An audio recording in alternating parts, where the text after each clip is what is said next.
My name is Dr. Timothy Cooper. I'm an environmental historian and a senior lecturer at the University of Exeter.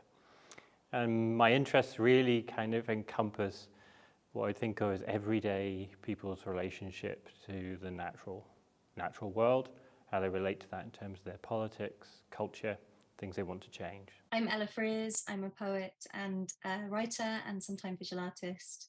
I like to make work, often sort of responsively. So I'll take on a residency or a commission. I'm compelled to write, but I'm not compelled to finish. So I like having that structure of a deadline and things to research, a sort of niche subject matter or place or archive that I can sort of interact with and sort of force myself into a corner that I have to write out of poetically. So the thing that drew me to collaborating with a creative fellow, I suppose, was a degree of maybe frustration with some of the limitations on the way in which academics can express themselves and the effectiveness of that in talking to a public audience. One of the things in my own work that I think is quite important, it addresses a lot of issues that are of immediate relevance to where our society is going today in terms of issues like climate change, environmental change. The question for me has long been, but how does my research, sitting in academic journals or wherever, touch upon ordinary people's experience of the world? And for me, the Creative Fellowship offered an opportunity to learn some of the techniques that are necessary, I think, to talk to a wider audience beyond academia. I was drawn to apply to the Arts and Culture Fellowship because it's unusual, I think, in terms of those kinds of creative jobs, in that it's not output driven. Often you'll apply for a residency and they'll say, we need this many workshops, we need this many events and this many poems from it. Which I do enjoy to an extent, but I think I wanted to see what would happen if that pressure was released and if there was real time to focus on fostering conversation and connection, and allow those ideas space to breathe rather than sort of pushing those ideas to their absolute endpoint immediately. There was a really interesting moment where we decided that I would teach a poetry workshop to his history students, just to see what would happen. And Tim took part in it as well. And like I said, I think he'd always, maybe without knowing it, wanted to write poetry or wanted to write creatively, and really got into it. And then I was able to sort of share ideas with him that I guess matched the level with which he was talking about things like mine shafts and oil spills. And we became peers at that point, I think. And he was really sweet. He was really into the workshop. He wrote really interesting things already. So did his students. His students were really sort of gorgeously open. Turns out history students make great poets, which I guess shouldn't be a surprise, but maybe was. And from that point on, I think it became different from relationships that I've had in other residencies where I've worked with people from other fields who were told that a poet would be responding to their practice. And so they're sort of giving you sort of information, but they're not really receiving anything or not really asking to receive anything. And then suddenly Tim was wanting to learn about poetry, was wanting to sort of receive methods and ways of practice, as well as I was receiving his research. And so it became a really fruitful and collaborative process. To bring people together and get them to open up to creativity, and also to reveal the fact that many of them are already doing creative work of various kinds. And I think that really changed how we both thought about what the project was really about. Learning that Ella was really a fantastic teacher has turned it away from focusing on her creativity, what she can make, and turned it much more into a question of teaching me to make, teaching me to be creative, teaching me to write poetry. So that it's almost possible, if you like, for me to do the very thing that perhaps I assumed someone else would have to have the expertise to do. I was really sort of hung up on truth which is not something that I would ever consider in poetry. I'm sort of unconcerned with what's true within a poem, more an atmosphere of truth, if anything. But I felt, because I assumed that he would be interested in truth.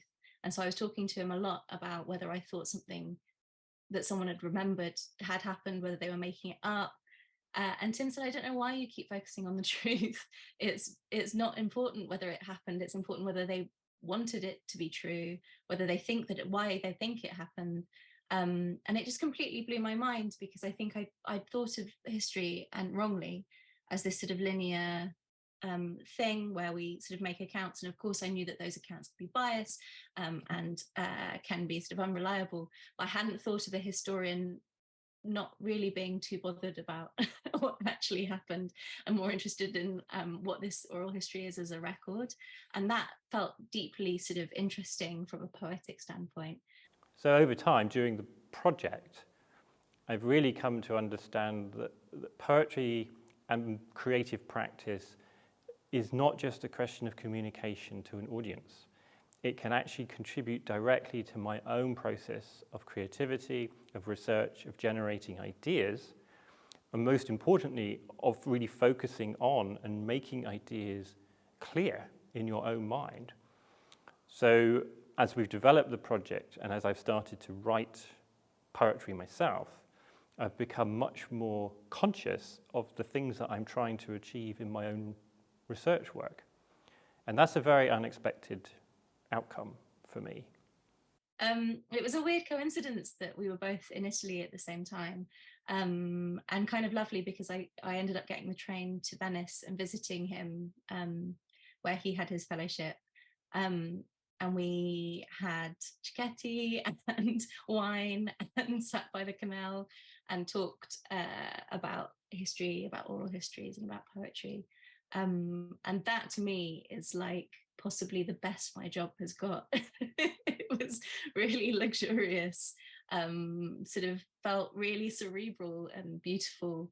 And I think there's something about having met him on campus. He also came to see me read, so he'd been in sort of my space in Cornwall. And then being in a space that wasn't really either of ours in Venice. And we both speak a little bit of Italian, but not a huge amount. So sort of in a world where the language is different, and we're sort of away from our stuff, meant that the conversation was slightly different. It was sort of open, and fun. It was really fun to talk about those things in Venice, of course. So the main outcomes of our work have been unexpectedly my own poems. I was not imagining at the outset that I would be producing the poetry, and I wouldn't say it's necessarily good poetry, but it's interesting to start creating a body of creative work of your own that maybe at the outset you didn't really realize was there. And our plan is to take those poems and transform them into the form of a zine. And because Tim has written poetry, I think it sort of makes sense if I write prose, and if I write prose in the style of an oral history account or report. And so I'm starting to write the report of our fellowship to go alongside his poems, so that we've sort of swapped practice, I guess. Because not only am I learning in that process how to create poetry and to speak in a poetic voice, but I'm also learning new forms of expression, new possible forms of expressing and conveying ideas. So we're hoping that will go forward and that it might become a permanent archive of my work that I can continue to develop, and will also be possible for me to use in many different forums. I think one of the things that is incredibly beneficial about the fellowships is that they supply the opportunity for you to spend time with a creative practitioner, an intense, extended period of time sharing ideas, and that's incredibly valuable, and that they focus very much on process over outcome or output. And for me, that's been one of the most important parts of the process, that I've been learning the processes of making and extending my understanding of what you can do with words, what you can do with language. I found that incredibly valuable. So one of the outcomes for me will be that in the future, as I write academic work, as I create academic work, I will also always create alongside that creative work, poetry. I think it makes me think better as a researcher. It makes me be much more precise in focusing on questions or ideas and really trying to convey those in a very precise way. So in my own practice, I think that creative writing is going to become a core part of my academic work. Incredibly good at encouraging people to be creative and to risk creativity. And that's something that I found incredibly valuable over the last few months. She really does encourage you and make it feel safe, I think, to experiment with poetry and poetic writing. I really hope that we stay in touch. We do have plans to work together again. We're hoping to apply for funding to do a project on lithium extraction in Cornwall, which we'll be applying for in September. But I think even if we don't get that, we will continue to work together. It just sort of makes sense. I think it turns out that we're both really fascinated by the other person's practice, and that fascination doesn't just end because the job ends. And so yeah, these sort of really regular, we were talking at least once a month for the whole fellowship for over an hour, and I think that you develop various lines of inquiry and those lines of inquiry have not come to a sort of full stop, a resolution. And so we're going to open up more, I think, hopefully with a new project. But yeah, I want to continue to work with Tim.